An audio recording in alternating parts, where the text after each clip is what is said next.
ஞாயிற்றுக்கிழமை சரி ஸ்பெஷலாக ஏதாவது செய்யலாம்னு சொல்லிட்டு இது பொங்கல் செஞ்சதில்லை, சரி பொங்கல் ட்ரை பண்ணுவோம்னு சொல்லிட்டு நிறைய வீடியோ பார்த்து பொங்கல் செய்ய ஆரம்பிச்சிட்டேன். துணி துவைச்சிட்டு செஞ்சேன்னா பொங்கல் அடி பிடிச்சிருச்சு. எந்த ஒரு விஷயத்தையும் பிளான் பண்ணாமல் பண்ணால் இப்படித்தான் பிளான் பண்ணி பண்ணணும். ஓகே.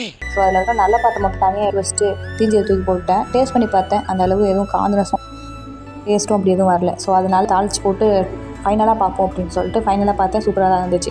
சரி சட்னி அரைச்சிட்டு சாப்பிட்டேன். அந்த அழகாக டெக்கரேஷனாக வைக்கலான்னு பார்த்தேன், கொஞ்சம் தண்ணியாக இருந்ததால் அப்படி வரல. ஸோ டேஸ்ட் பண்ணி பார்த்தா சூப்பராக இருந்துச்சு. சரி மதியத்துக்கு மட்டன் பிரியாணி செய்யலாம்னு சொல்லிட்டு என் ஹஸ்பண்ட் மட்டன் எடுத்து வந்துட்டாங்க. ஸோ மட்டன் பிரியாணி செஞ்சு ரொம்ப நாள் ஆச்சு. சரி அதனால் நெக்ஸ்ட் ஆரம்பிச்சிட்டோம்.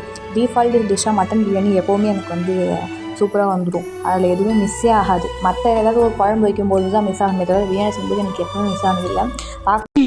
ஆளை பார்த்தா டம்மி பீஸா இருக்க, பயங்கரமான ஆளா இருக்கேடா. செம்ம டெம்டிங்காக இருந்துச்சு. ஸோ அதுக்கப்புறம் எடுத்து தம்லாம் போட்டு வெளியே எடுத்து சுட மட்டன் பிரியாணி சாப்பிட்டா செம்ம சூப்பராக இருந்துச்சு. மட்டன் அப்படியே பூ போல் சூப்பராக வெந்திருந்தது.